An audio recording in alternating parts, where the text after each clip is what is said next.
What's going on guys? Good morning sa inyo lahat. And for today's video and for today's content, pag-usapan na natin kung worth it ba mag-upgrade from ADB 160 to ADB 160 version 2 or ang tinatawag natin Road Sync. Marami kasi nagtatanong ngayon sa social media kasi nga ang dami na nag-upload ng videos about ADB 160 na marami nagsasabi rin na sulit, marami rin nagsasabi na hindi siya worth it.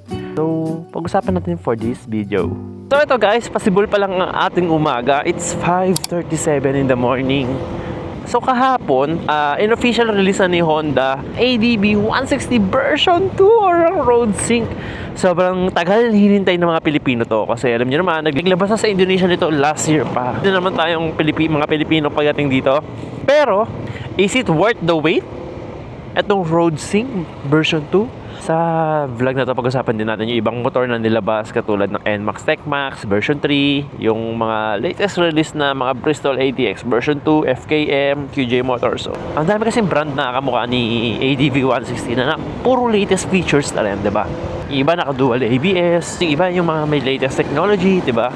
Huli na ba sa ADB 160? So, simulan natin. First of all, magsimula tayo sa presyo ng ADB 160.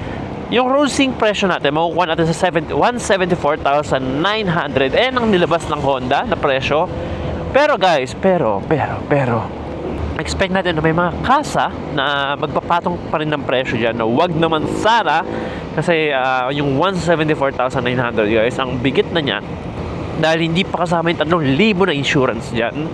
So sabihin natin na sa 174,900 plus 3,000. So almost 178,000 pesos siya for ADB 160 Road Sync. Ganun po kamahal, 'di ba? Ang standard version naman ng ADB 160, yung katulad sa atin, nasa 167,900. Actually, yun yung price na nakuha ko nun sa Honda Triumph. Pero syempre, yun nga, huwag nyo kakalimutan na may 3,000 kayong babayaran para sa insurance ng 3 years registration din ninyo. Para sa akin naman, okay na yung 3,000 basta 3 taon yung registration, di ba? Unlike before na yearly, unlike before na 1 taon lang, kailangan mo na magpa-renew. So, tapos, bukod sa presyo, ano nga ba pinagkaiba ng standard version dun sa Road Sync?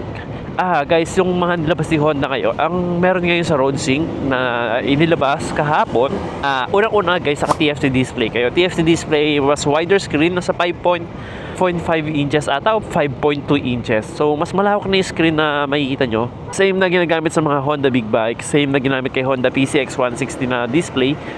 So, malaki-laking screen at saka katulad sa umaga at saka sa gabi mas malinaw siya, may mga mode siya para palitan yung screen nyo na kulay like white, pwede nyo siya gawing black, pwede nyo siya gawing white.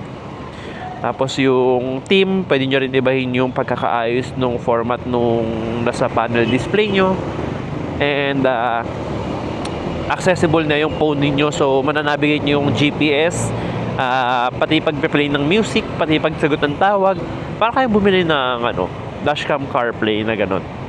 Yun nga lang, naka-intact na sa motor ninyo, so hindi siya mananakaw, di ba? Tapos bukod doon guys, nagkaroon kayo ng passing light dito sa may bandang brake lever, so which is a very nice. Katulad dito, wala tayong passing light, though malabo rin naman ako gumamit ng passing light, pero magandang bagay po yun.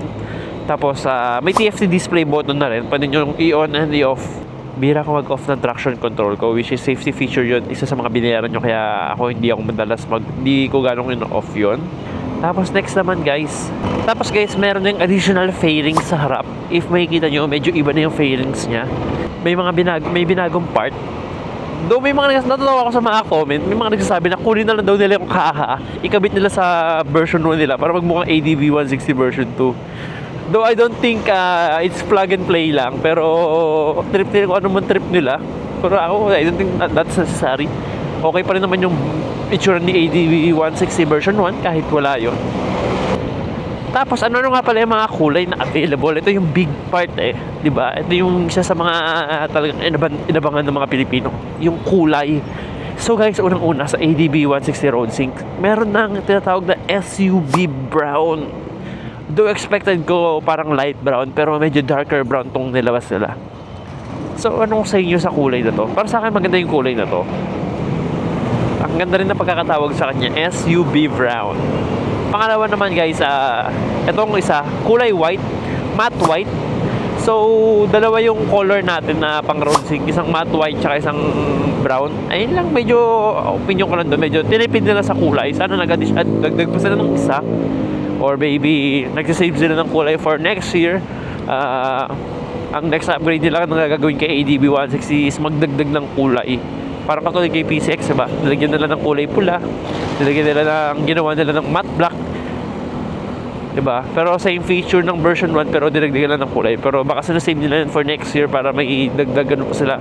Ayun. So, dalawang kulay for the road sync and tatlong kulay para sa ABS standard. Ito yung tatlong kulay na medyo gusto ko. Kasi glossy na siya, guys. Glossy na yung white. We have a glossy white. We have a glossy black. And we have a glossy green. Diba? Ang ganda ng pagkaka-green nito. Isa sa mga gusto ko yung green. And makukuha nyo siya for 167,400. Ito tatlong to na iba-iba ang kulay. So, para sa akin, para sa inyo guys, ano yung favorite color nyo ngayon na lumabas? Sa akin, basta gusto ko yung green kaysa sa brown. Though hindi nga lang siya naka-TFT display. Pero yun, ang ganda pa rin niya. Ano, katulad niya, no? ADB 160 version 1, nasa tapat natin. Baka iniisip na rin ni Idol, naghanap na tayo ng buyer dito sa ADB 160 version 1 para makapag-upgrade naman. So ito nga, pag-usapan natin, worth ba lahat ng upgrade or dinadala lang ba ng mga hype ng mga nag-vlog? So para sa akin guys, yung TFT display, for its price, it's okay. It's fair. Kasi magkakaroon naman idadagdag nyo. Naka-TFT display na kayo. And then, there's navigation, there's message. So, and other features na makikita nyo. Passing light, traction control, additional fairings, yung color. For me, it's not that bad. If kukuha kayo ng ADB 160 kasi nakaibang brand kayo ng motor or kukuha pa lang kayo ng motor, para sa akin, kunin nyo ng TFT display. Sayang yung mga features na available. Pero ang tanong, kung naka ADB 160 version 1 ka, worth it ba mag-upgrade sa version 2? Ayan ang tanong ko rin sa akin nung nilabas yung ADB 160 version 2. So, kahapon napaisip ako, worth ba to upgrade? Ibenta natin yung version 1 for the version 2. So, in my personal opinion lang to guys. It's my personal opinion. Para sa akin, hindi ko ibebenta tong version 1 para magpalit sa version 2. Unang-una, same engine lang siya guys. Same suspension. Onting difference sa kaha. Mostly nababayaran nyo rin yung added features niya na TFT display, passing light. Add ka ng mga sa worth. Almost 8,000 for all those features. 7 to 8,000 mga nasa worth 8,000 siya sa mga ganyang features. And tapos syempre ibebenta mo tong si ADB 160 which is mababa yung value niya. Sabi natin mabebenta mo to ng 130,000 ganyan to, sige kayo muna, may bata na makabenta ng 140,000 kasi 10,000 na rin tinakbo ng motor ko diba? Magkano yung idadagdag mong price? 150, 160, 170, almost 180. So, almost 40,000 para makabili ng bagong version na ADB 160 version 2, diba? Which is, para sa akin, hindi siya worth it, diba? To upgrade from that. Pero, kung ibang motor ka, kunya naka-Click ka, naka-Giorno, or naka-Yamaha, NMAX, Fazio, if ibibili kayo ng ADB 160, I think you should grab the opportunity. It is a good deal. Ang problema na talaga sa mga kaso ngayon, pahirapan pahanapan ng kulay tsaka ng stock. Kasi ngayon guys, sobrang hype pa siya. Ito yung mga time na mahirap bumili sa kasa kasi minsan nag-a-add sila ng presyo or walang stock or iba nagpapa-reserve or yung iba installment lang ang gusto, ayaw tumanggap ng cash. Ayun yung mga masasakit na part sa pagbibili ng motor na to.